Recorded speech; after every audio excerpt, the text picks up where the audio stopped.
시간이 되게 하여 주시옵소서. 살아계시며 우리를 사랑하시는 예수님의 이름으로 기도드리옵나이다. 아멘. 사랑하는 성도 여러분, 지난 한 주 평안하셨습니까? 샬롬 하셨습니까? 우리 전주제일교회가 올 한 해 어떠한 고백으로 살아가기로 했습니까? 할렐루야, 아멘이에요.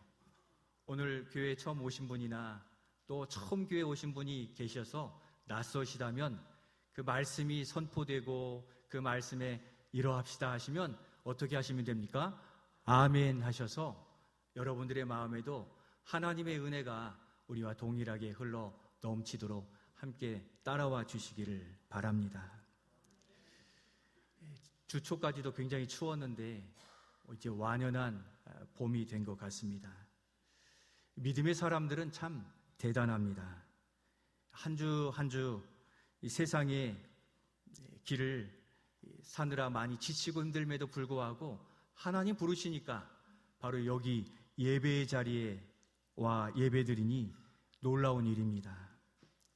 세상 많은 사람이 신음하고 절망하고 어려움을 같이 하고 있는데 감사할 이유들이 없을 그 상황에도 믿음의 사람들은 우리에게 주신 작은 것에도 감사하며 이렇게 하나님을 예배하니 하나님이 바로 이 자리에 임재하셔서 하나님을 바라보는 모든 백성에게 하나님의 크신 은총을 허락해 주실 줄로 믿습니다.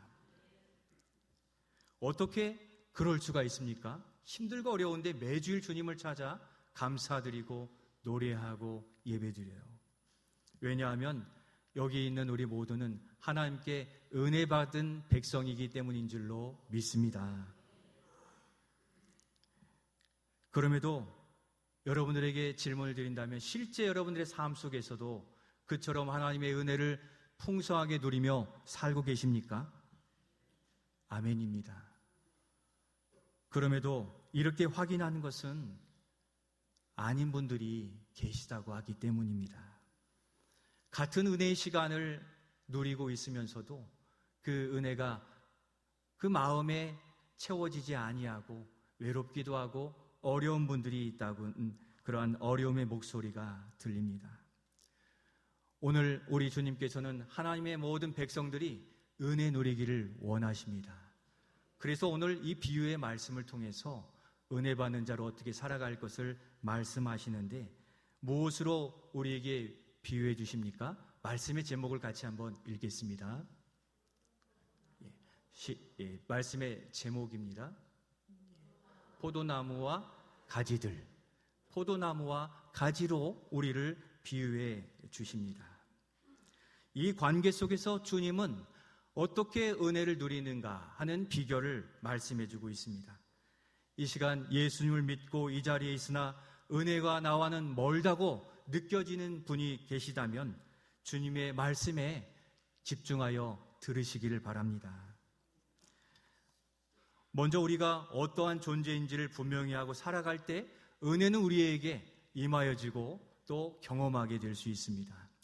지난주에는 우리의 정체성이 무엇이라고 하나님께서 말씀해 주셨습니까?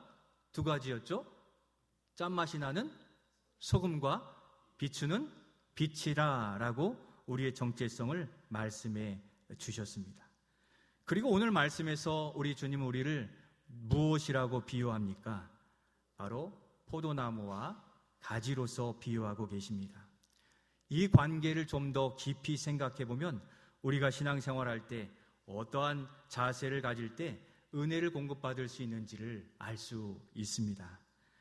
포도나무와 가지는 어떠한 관계입니까? 첫 번째, 우리 같이 한번 읽겠습니다. 첫 번째입니다. 시작.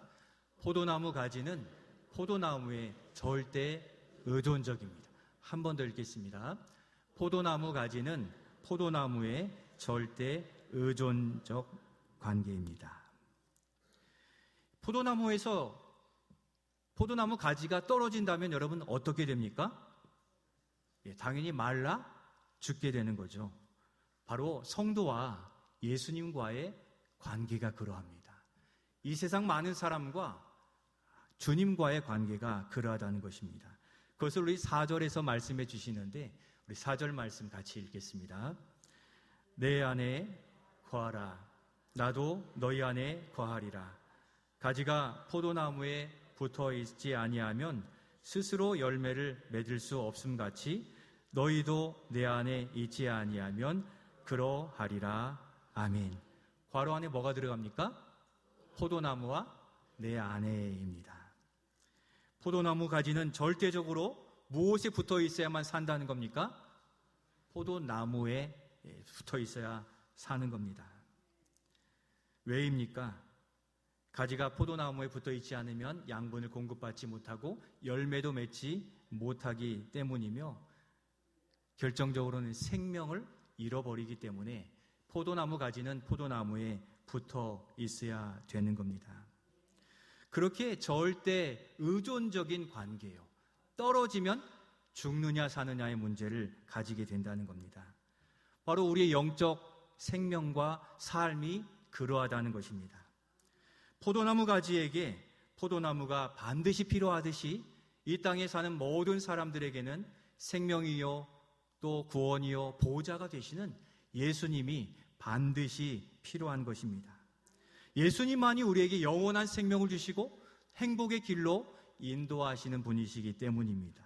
인도자가 되시기 때문입니다. 성도 여러분, 우리가 하나님 나라를 소유하고 천국에 들어가는 것, 그리고 우리의 죄를 사해 주심으로 천국에 들어갈 수 있는 것, 오직 예수님 때문인 줄로 믿습니다. 세상의 명예나 돈이나 결국 우리가 세월이 흐르면 다 빠져나가지만 우리 예수님만은 우리를 떠나지 않으시기에 그 예수님을 꼭 붙들고 오늘도 예배하며 또 우리의 삶 속에 그렇게 살아가실 수 있기를 소원합니다. 이 땅에서 악한 영들이 우리를 얼마나 어렵게 하고 힘들게 하고 고되게 하는지 모르는데 바로 이러한 때 우리를 붙드시는 분이 예수님이시라는 것입니다. 바로 이 관계를 분명히 기억하고 살아가야 되는 것입니다. 그런데 주의할 것이 있습니다. 특히 무엇에게 의존적이어야 됩니까? 포도나무입니까? 포도나무 가지가 더 의존적이 되어야 됩니까? 가지가 더 의존적이 되어서 포도나무에 어떻게든 붙어 있어야만 생명을 지켜가게 되는 것이죠. 그런데 이것이 뒤바뀐 분도 계세요. 예수님이 우리의 절대적 소망이시기에 예수님께 나와 예배드리는 것이죠. 그것도 우리의 바쁜 생활을 멈추고 10계명의 4계명인 안식일을 기억하여 거룩히 하나님을 예배하라 하심을 지키고 있는 것입니다. 그런데 종종 교회를 위해 내가 예배를 드려주고 있는 듯한 그러한 모습을 보이는 분도 계세요. 여러분, 우리의 신앙은 부모님 때문도 아니요, 사람 때문도 아니요, 체면 때문도 아닌 줄 믿습니다. 바로 오직 우리를 구원해 주신 예수 그리스도 그 하나님의 은혜 때문에 감사하여 오늘 우리가 찬양하고 또 예배드리고 있다는 것입니다. 이것이 바뀐 분이 계시다면 돌이켜 절대 의존적인 관계를 다시 회복해 가시기를 바랍니다. 예수님은 신앙의 수단이 아니라 신앙의 대상이시기 때문입니다. 또 이렇게 영적 관계가 기울어지는 분도 계십니다. 바로 세상 냄새가 나기 시작하는 분이 계세요. 제가 언젠가 어느 성도로부터 그 이질감을 느끼기 시작한 때가 있어요. 그렇게 찬양하기를 즐거워하고 기도하고 또 찬양의 모습을 보면 주님의 모습을 보는 듯한 그런 분이 계셨어요. 우리 교회는 아니고요, 다른 섬기던 교회였습니다. 그런데 시간이 지나가면서 그분의 찬양하는 모습 속에서 어디에선가 본 듯한, 어디에선가 들은 듯한 낯설음을 느끼기 시작했습니다. 성도 여러분, 이분에게서 어떠한 느낌을 발견하게 되었냐면요, 찬양을 하는데 트로트 냄새가 나요. 트로트를 즐겨 하시는 분들이 고급 기술을 구사하잖아요. 예, 여러 가지 꺾기 기술도 하고 막 간당간당하게 넘어가는, 저는 도무지 흉내될 수 없는 전문 기술이 찬양하는데 언뜻 드러나는 거예요. 자신은 몰라요. 이분이 계속 생활 속에서 즐겨하던 것이 익숙해져 나와버린 거예요. 이분이 어디에 많이 다니신 겁니까? 노래방을 많이 다녔더라고요. 그러면서 거기서 연습하고 즐겨 불렀던 것이 찬양의 모습 속에도 그러한 창법과 그러한 모습이 드러나기 시작하는데, 그것이 복음적으로 변화되면 되는데 그냥 노래방 영성에 그냥 들어오는 거예요. 자신도 모르게 변질되어져 간다면 거기에서 은혜도 멀어지게 될 수 있다는 것을 기억하시기를 바랍니다. 가장 관심 가지는 모습이 우리의 말을 통해, 노래를 통해, 행동을 통해 드러나지게 되는 거예요. 바로 이분이 노래방 문화에 익숙해져 있고 세상 문화에 익숙해지니까 신앙생활에도 그렇게 드러나게 된 것인데, 우리는 우리의 찬양 영성은 하나님을 사랑하고 또 하나님께 감사하여 드리는 찬양인 것인데, 세상의 노래는 자기 만족과 또 사랑을 노래하고 하늘 노래하면서 사람을 노래하는 것이거든요. 그 영성이 다른 것인데 그것이 뒤바뀌지 않아야만 된다는 것입니다. 다 느껴지는 거죠. 하나님이 우리에게서도 낯선 남자의 향기를 느끼신다면 어떻게 되겠습니까? 우리도 모르게 거기에 익숙해 있으면 그것으로 우리도 구별함 없이, 덜어냄 없이 하나님께 나올 때 하나님은 굉장히 낯설음을 느끼면서 나를 위한 것이 아니구나 하는 것을 아시기에, 오늘도 우리에게 나는 낯선 남자의, 낯선 세상의 모습을 무엇인가 살펴보셔서 다 내려놓고 하나님만을 온전히 예배하시기를 소원합니다. 이분이 어떻게 되겠습니까? 그분도 나중에 느꼈어요. 내가 무슨 찬양을 하고 있지? 느껴서 결국에는 다시 그러한 모습으로 찬양을 회복하게 되었습니다. 큰일 날 뻔한 겁니다. 여러분, 담배 안 피우시는 분들이 담배 피는 분들 근처만 가도 냄새가 다 알아차리잖아요. 하나님이 그렇습니다. 우리가 세상에 살던 그대로 와서 예배한다면 세상 냄새 나요. 예배하러 올 때 하나님을 경배하는 거룩함을 준비하여 주님 앞에 산 제물, 흠없는 제물로 드려 하나님 받으시는 거룩한 예배 드리시는 우리 모두가 되시기를 소원합니다. 하나님이 아시고 또 우리 지체들이 다 알게 되는 것입니다. 혹시 여러분의 신앙에도 노래방 영성 또는 세상 향기 속에서 나는 괜찮다 하고서 포도나무와 포도나무 가지에 절대 의존적 관계를 잃고 신앙생활이 하시는 분이 없으시기를 소원합니다. 머리로는 아는데 세상의 기준과 소리를 따르고 있는 모습이 우리에게서 보이지 않습니까? 그러면 은혜는 점점 마르게 되고 참 생명은 죽어가게 되는 겁니다.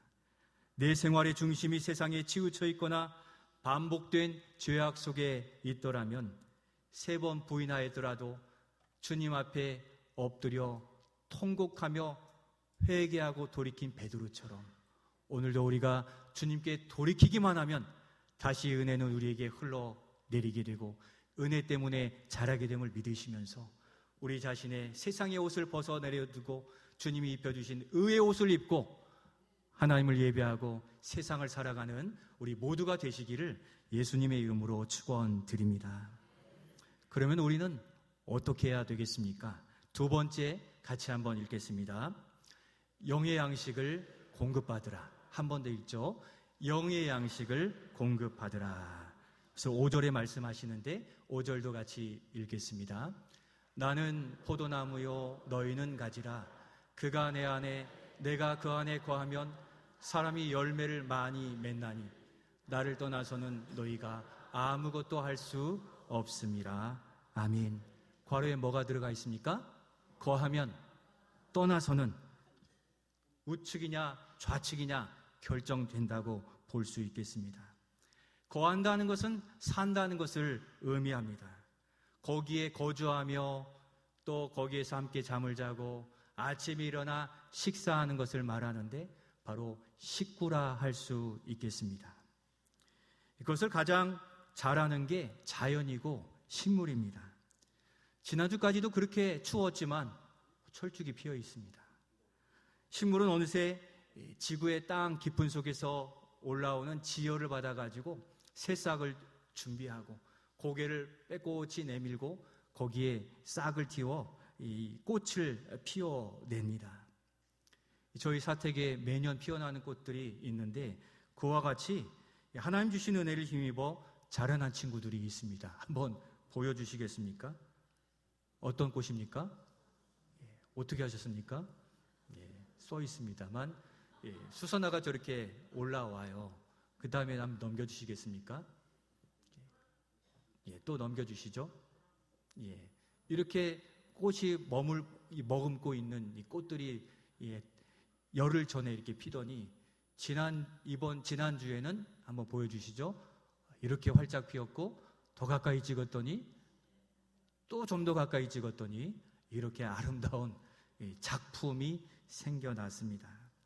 여러분, 이 꽃들이 돈으로 자랐습니까? 명예로 자랐습니까? 하나님 주시는 은혜로 자란 줄로 믿습니다. 하나님의 은혜를 머금고 그것을 취할 때 모든 생명체는 자라게 되어 있어요. 바로 우리의 영적인 생명도 어떻게 해야 자라겠습니까? 바로 이 생명이신 예수 그리스도의 은혜를 먹고 자랄 때 우리는 활짝 꽃피는데 오늘 여러분들의 얼굴처럼 이렇게 꽃핀 채로 일생을 살아가시기를 축복합니다. 날마다 무엇을 먹고 자라느냐, 무엇에 의존된 존재이냐에 따라서 행복과 은혜는 좌우되게 되어 있습니다. 그러나 반대의 경우를 주의해야 됩니다. 하나님만이 저의 구원입니다. 믿음 좋았던 분이 있습니다. 근데 사업이 잘 안 되기 시작했고 또 어려움을 겪게 되었습니다. 그래서 이분이 뭘 했냐면 아침에 일어나서 먼저 기도하고 또 말씀 읽었던 분인데 어느 날 옛사람이 하던 그 옛 모습이 다시 드러나게 된 거예요. 스마트폰을 켜고서 뭘 했냐면 오늘의 운세를 보기 시작했어요. 그래서 오늘의 운세를 보니까 오늘은 좋은 날이 있고 오늘은 조심하라고 하고 또 위험한 날이라고 하는 일들이 귀에 쏙쏙 들어오기 시작한 거예요. 장난삼아라고 마음에 위안으로 던졌지만 어느새 성경 읽기보다 날마다 운세를 확인하는 거기에 집착된 사람이 되어가 버리게 됩니다. 거기에 따라 기분도 달라지고 그것을 의존하기 시작했습니다. 여러분 어떻게 되었겠습니까? 안타깝지만 다시 그 고되고 어려운 세상으로 돌아가고 말았습니다. 여러분 이전에 과거가 있던 분들을 조심하십시오. 언제라도 그 과거가 튀어나와서 다시 그거 붙들게 만들려고 하나님의 앞에서 해방되고 자유한 자가 되었는데 다시 예전의 것이 생각나고 또 추억되고 하니까 한 번 해본 것이 그냥 그것이 계속 올무가 되어서 돌아오지 못하는 경우들이 있어요. 어떤 분들은 세상에 이거 다 해봐야 구별해서 안 할 수 있지 않느냐고 하지만 주님은 뭐라고 하십니까? 다 해보라고 하십니까? 모양이라도 이름이라도 부르지 말라고 하십니까? 왜 그러십니까? 한 번 손을 대면 거기서 빠져나올 수 없는 유혹이 있고 중독이 있기 때문입니다. 혹이라도 다시 지금 예전의 것이 추억되고 예전의 것으로 자꾸 손을 대신 분들이 있더라면 다시금 하나님께 절대 의존적인 믿음을 허락해달라고 기도하셔서 주님만 바라보고 믿음을 세워가시는 우리 모두가 되실 수 있기를 소원합니다. 작은 일상이 우리의 신앙을 좌우하게 되는 겁니다. 우리가 날마다 확인하고 확인할 것이 바로 이것인 겁니다. 세상에서 우리가 바른 길로 인도하고 어려움을 이기게 하시는 분이 오직 하나님이신 것을 날마다 확인해 가시기를 바랍니다. 날마다의 삶 속에서 확인하고 확인하는 영적 삶을 살아가야만 그 은혜도 메마르지 않고 날마다 흘러넘치게 되는데 작두와 같아요. 샘의 작두질을 해야만 물이 공급되어지잖아요. 작두가 있어도 작두질을 하지 않으면 물이 공급되지 않아요. 믿음의 사람이 되었어도 하나님을 찾고 또 그 생활을 날마다 행하지 않으면 거기에서 은혜는 메마를 수 있다는 것을 기억해야 되는 것입니다. 그것을 날마다의 삶에서 확인하고 확인하는 영적인 삶을 이 다윗은 아름답게 이어갔습니다. 다윗의 고백에서 우리가 발견할 수 있는데, 여러분 아침 식사하고 출근하십니까? 아니면 아점으로 이렇게 대신합니까?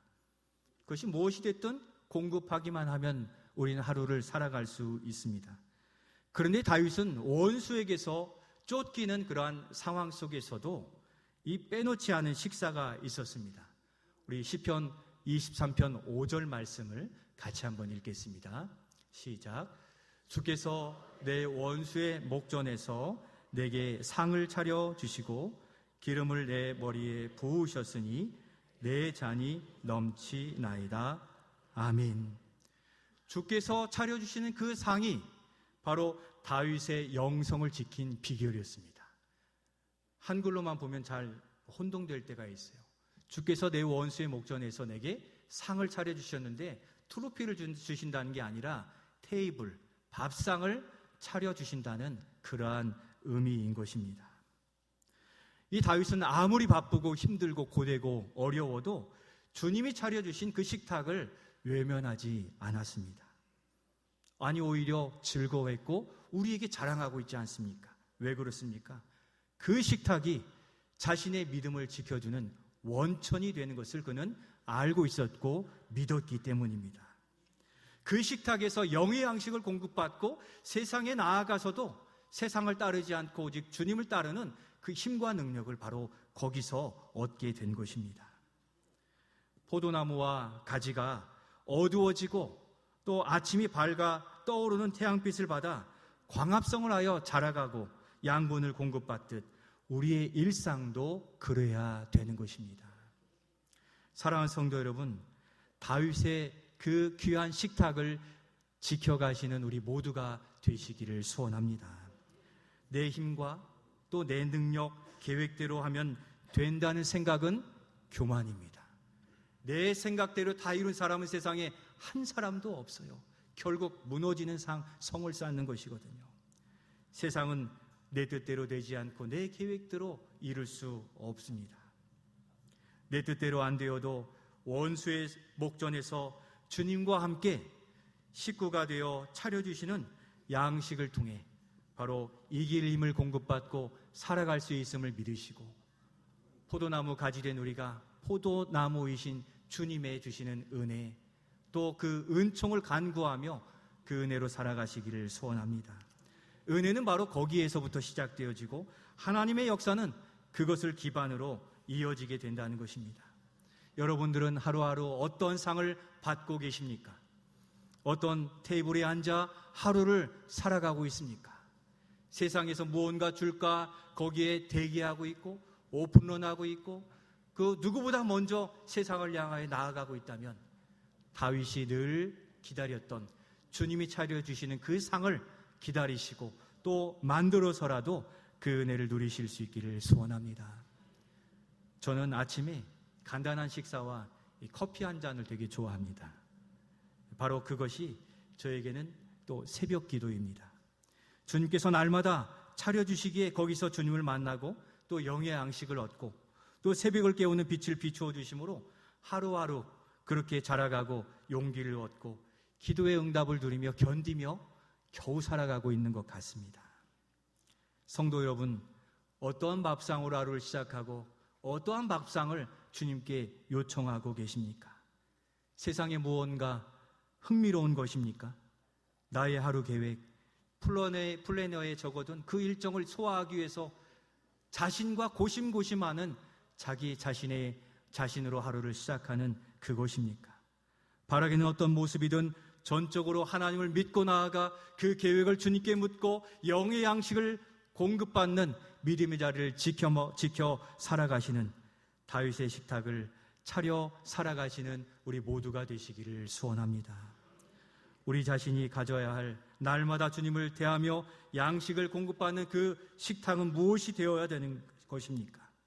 내 안에 만들어 두신 그 포도원을 살펴보시고 풀이 무성하다면 뽑아내시고 거름이 필요하다면 거름을 주어 내 안에 포도원 기회를 잘 지켜 세워가시기를 소원합니다.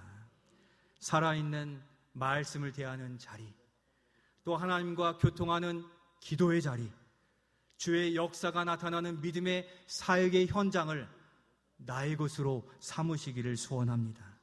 바로 주님 안에 살 때 은혜가 있고 생명이 있고 행복이 있기 때문입니다. 그렇지 않으면 괜찮을 것 같지만 말라지고 버려지게 되는 것입니다. 이제 마지막으로 우리 이렇게 하기를 한번 결단하면 좋겠습니다. 세 번째 같이 읽겠습니다. 전적으로 의지하는 믿음으로 살아가라. 전적으로 의지하는 믿음으로 살아갈 것을 말씀해 주십니다. 세상을 이기는 이것은 믿음이다라고 했어요. 믿음이면 세상을 이겨낼 수 있다 하셨어요. 보이지 않는 세상에서 우리가 얼마나 많은 아픔과 어려움을 겪고 있습니까? 누구와 식사하며 누구를 붙들고 가야 기쁨과 행복을 누리겠습니까? 11절에서도 내가 이것을 너희에게 이름은 내 기쁨이 너희 안에 있어 너희의 기쁨이 충만하게 하려 함이라고 했어요. 주님이 차려주시는 그 테이블에 행복이 있고 기쁨이 있다는 것입니다. 이렇게 하라고 하시는데 10절 말씀을 같이 한번 읽겠습니다. 내가 아버지의 계명을 지켜 그의 사랑 안에 거하는 것 같이 너희도 내 계명을 지키면 내 사랑 안에 거하리라. 아멘. 세상에 무엇이 아니라 바로 주의 계명, 주의 말씀을 지켜 살아갈 때 거기에 사랑이 있고 은혜가 있다고 말씀합니다. 시편 110편 105절 우리가 늘 좋아하는 말씀으로 암송하는데 무엇입니까? 주의 말씀은 내 발의 등이요 내 길의 빛이니이다. 바로 주의 말씀을 붙들고 살아가면 우리의 길이 열려지고 또 나아갈 길을 밝혀주신다는 것입니다. 주님만 바라보고 살아가야 합니다.